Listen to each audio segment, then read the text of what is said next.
And B, there's no way the federal government can deliver that. Should she have made the promise? Oh, sure. That's what politicians do. That's what God put them on the earth to do, is make promises they can't keep. I don't fault her for making the promise. I fault her for making bad votes in the Senate against the very tax cuts that would have helped the state of New York. No, the Bush tax cuts were the only hope upstate New York had of competing, and if New York State wasn't so burdened by heavy taxes, heavy unionism, heavy regulatory red tape, upstate New York would be doing dramatically better. Because I do have a plan. I have an economic plan for upstate New York to try to make sure that we keep our young people here, that they can have jobs in this area, they can stay and raise their children. Between 2000 and 2006, over 1 million New Yorkers moved out of the state for economic or financial reasons. Today, in the upstate town of Clinton, New York, many of Hillary's constituents aren't pleased with their senator. Well, we certainly would like more support from her in this area. I think every business would like to see more economic support. I think that she's just a typical politician. Whatever the surveys show she should be doing, she's doing. She tends to spend most of her time downstate. That's where the votes are primarily, and sometimes we feel forgotten up here. She cares more about her consumers, her food stamps, her welfare programs than she does the American farmer that's producing the food. When the American farmer is eligible for food stamps, there's a problem. Which I am. As a presidential candidate, Hillary has made other promises that may also prove difficult to keep. My plan does not create a single new government department, agency, or bureaucracy. It is not a government takeover of health care. It is a public-private partnership that provides more choices. Her sweeping health care reform proposal comes with a price tag of nearly $110 billion per year. Anne is going to pay more. You are going to pay more. People with jobs will pay more. That's why she's so popular with women with needs, but not so popular with women with jobs. Hillary's first effort to socialize health care came in 1993 during her husband's first term. Widely perceived as a disaster, many say it provoked the Republican Revolution. I mean, certainly you have to ask whether or not she's learned a lot from that experience. It was a failure. She knows it was a failure. It was a very embarrassing failure for her. Where have you seen the government make anything more efficient and less costly and more effective by its presence? Where have you seen that? As I've said on many occasions, I still have the scars to show from what we tried to do back in the first 2 years of Bill's administration. The effort to kill Hillary Care was really good common American sense.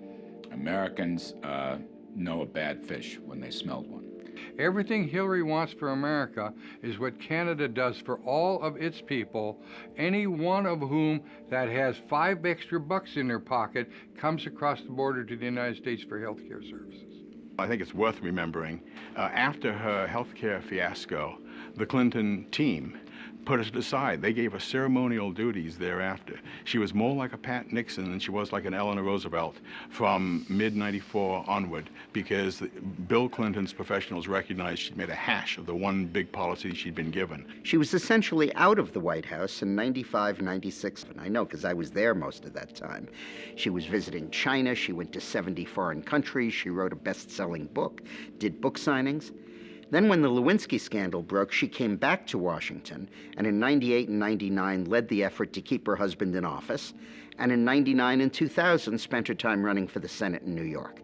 Many Americans believe our healthcare system needs improvement. But what is Hillary's solution? Hillary is really the closest thing we have in America to a European socialist. She really believes that government should vastly expand its efforts in the areas of healthcare and education, and she wants to increase taxes to do it, from 33% as it is now, up into the mid-40s and high 40s as it is in France and Germany. I'm going to take $10 billion away from a lot of these industries, starting with money from the HMOs that are getting too much out of Medicare, starting with the no-bid contracts for Halliburton, starting with the defense industry that needs to be pared down and reined in. I've been very clear about that. And as she talks on the campaign trail, her purpose of government, as she sees it, is to remold society for the common good. The common good in this case means government. It means Washington. She wants government to be in control. She wants government to direct the economy. You know, the other day, the oil companies reported the highest profits in the history of the world. I want to take those profits and I want to put them into a strategic energy fund. She expects to use the government to become extremely involved with the lives of the people in this country because government knows best. So when she talks about nationalizing health care, she's not kidding. She's been at this now for 10 years. She wants to take over the health care system. What might Hillary's healthcare plan look like? Welcome to Yuma, Arizona.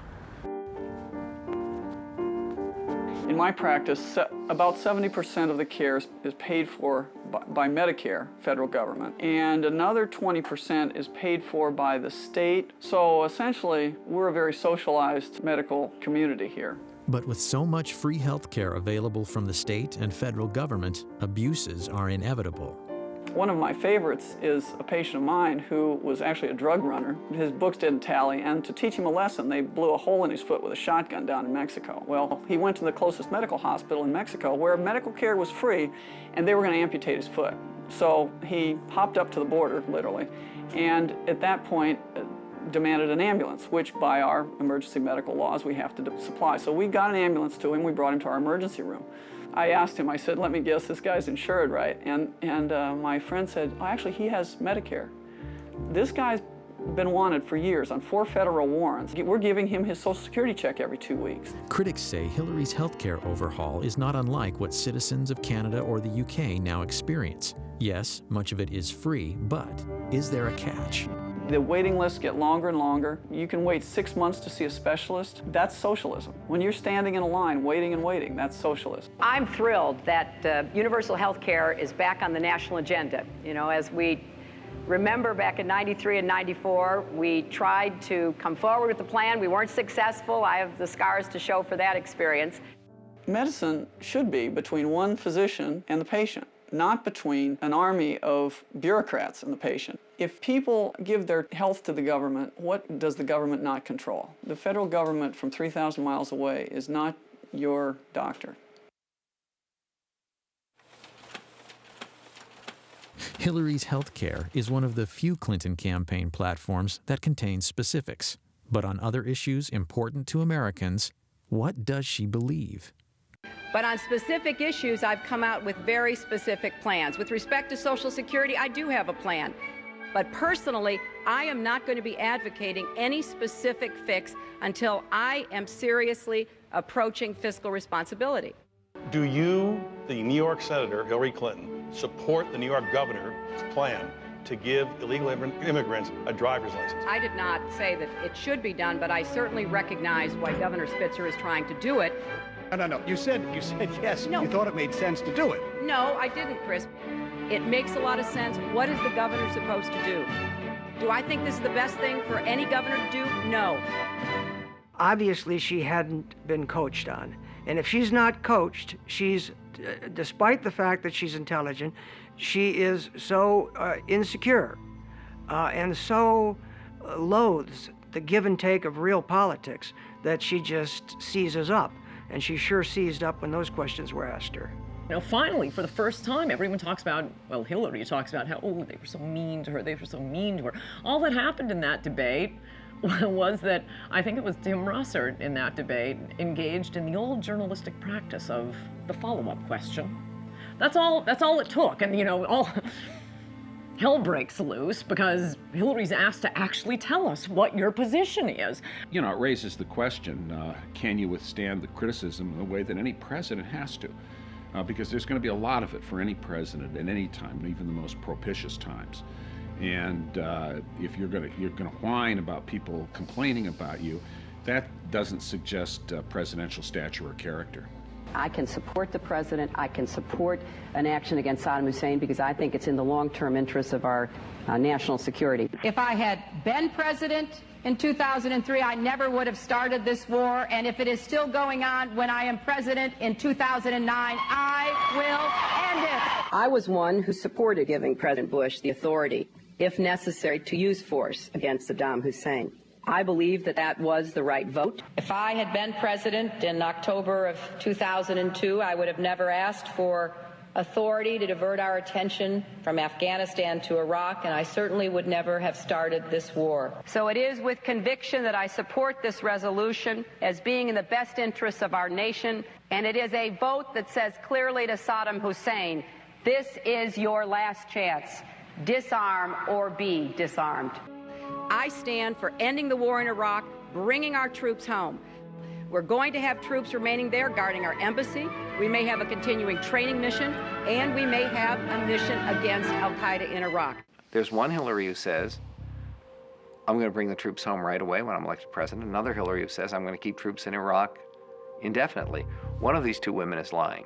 I think she did that as long as she thought that it was still politically advantageous to support the war effort. Once 2006 kicked in and the war became quite unpopular, at least for a while, then she started moving to the anti-war position, reversing her positions which she held only months before. Not because her heart was full of pacifistic leftist tendencies, because she thought it was the politically expedient way to go. Flip-flopping on a driver's license is one thing, but words do matter, particularly when they impact the lives of our soldiers and their families. He loved being a Marine. He looked me square in the eye, and he just said to me, he said, Dad,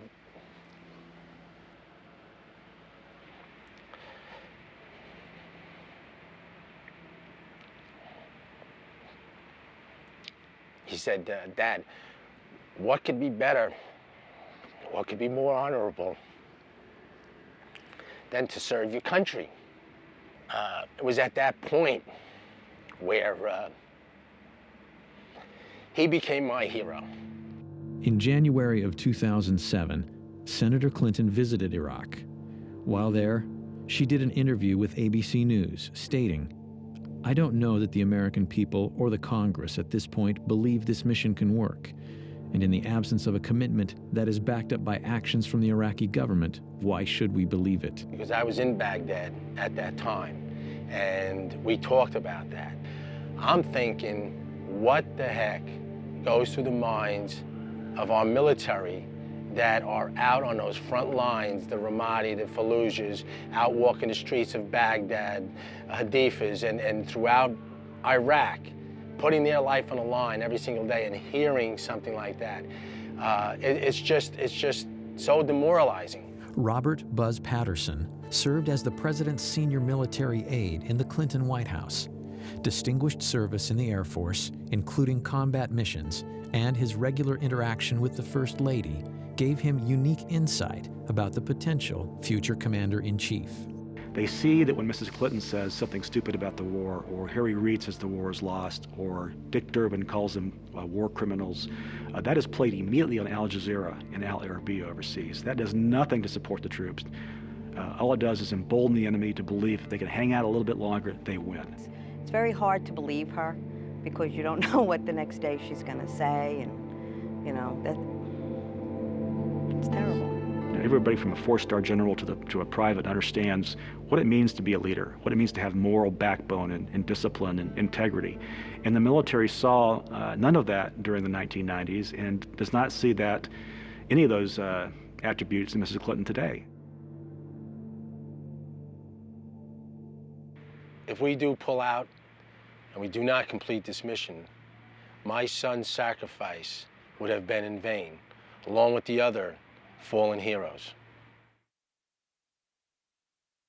If a legislator does not like the war and decides enough already with this war, then cut off the money.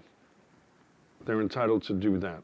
But above all, it's not up to a legislator to try to outguess military strategists. That's not their job. So you say again, okay, well, she's flipping, she's flopping. No, she's not flipping and flopping. She's lying. She will not take responsibility for calling and asking our good, brave soldiers to put their life on the line. She will not take responsibility. Every Democratic candidate, they all want to just get out of Iraq, just whatever it takes. When the fact of the matter is that you can't have good security in Iraq until you've dealt with, at a minimum, Syria and Iran, because they're the ones who are arming, training, and running a lot of these terrorists. The war on terror isn't the only issue where Hillary is trying to have it both ways. When it's politically expedient, Hillary campaigns on her husband's presidency.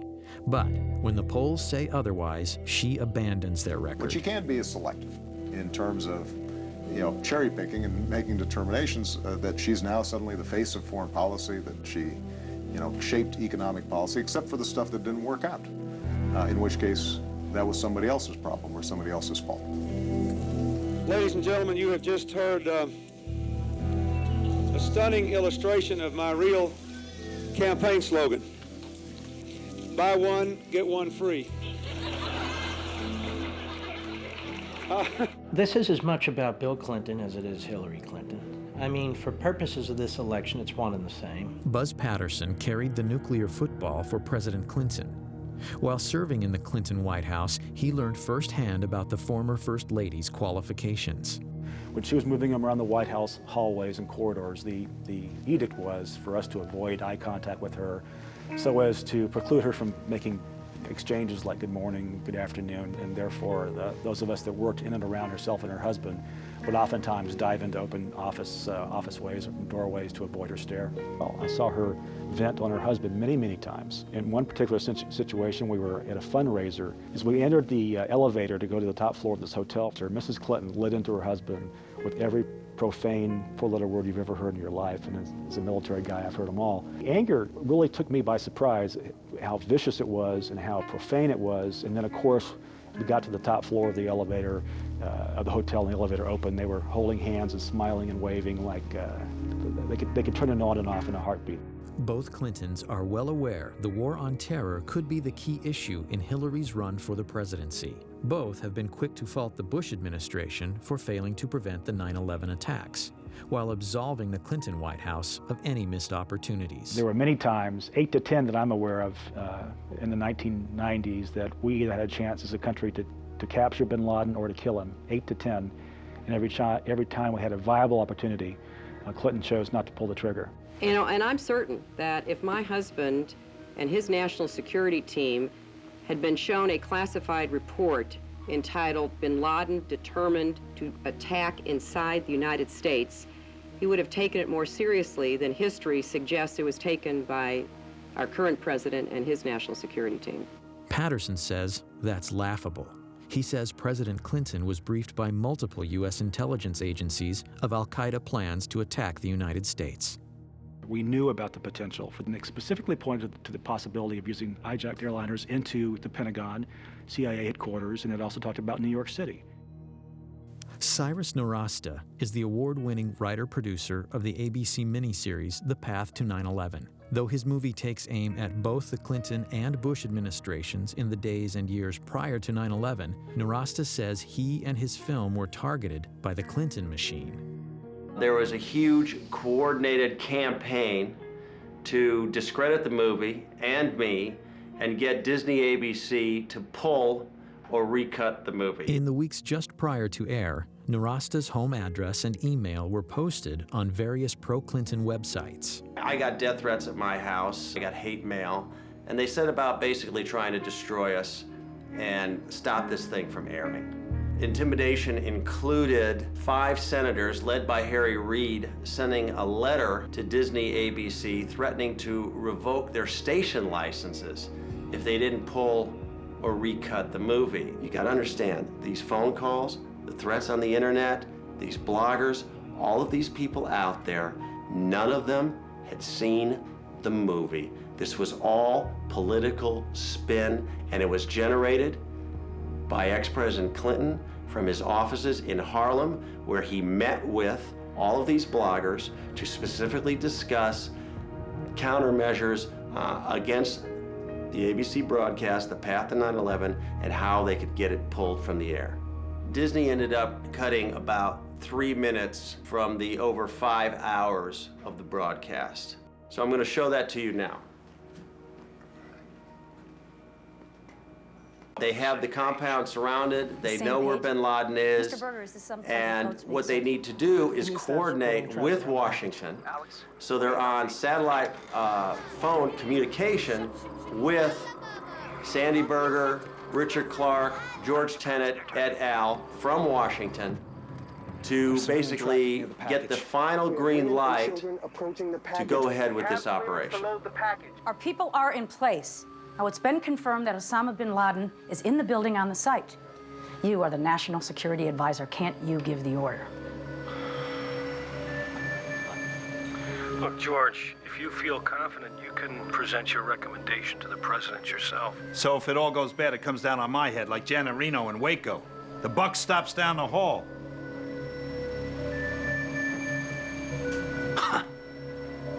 Mr. Berger, sir.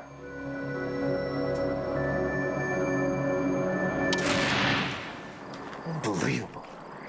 Did they abort us? Yes. It's shocking that ABC would bow down to Bill Clinton on the path to 9/11. It's shocking that Bill Clinton would ask. You can't imagine Walter Mondale doing that. I don't even think you could imagine Jimmy Carter doing that. President Clinton has said he never got that close to getting Osama bin Laden. But national security experts have said on the record that the path to 9/11 was accurate. The path to 9/11 got it right. That's why they were upset. We exposed the hot button truth that they've been trying to bury for years. The $40 million project was a ratings smash with nearly 28 million viewers. It later received 7 Emmy nominations. But if you want to catch The Path to 9/11 on DVD, you can't. ABC Disney won't release it. Why would they pass up millions of dollars in DVD revenue? I think the initial attacks were really about President Clinton's legacy. However, now, a year later, with the DVD being suppressed, I think it has become about Hillary's run for the White House. All I can say is what the exec at ABC told me, which is if Hillary wasn't running, this wouldn't be a problem. Hi, Mr. Berger. How are you doing? Hello, everybody. I have just a brief statement. Last year, when I was in the archives reviewing documents, I made an honest mistake. It is one that I deeply regret. Former Clinton National Security Advisor Sandy Berger pled guilty to stealing and destroying highly classified documents from the National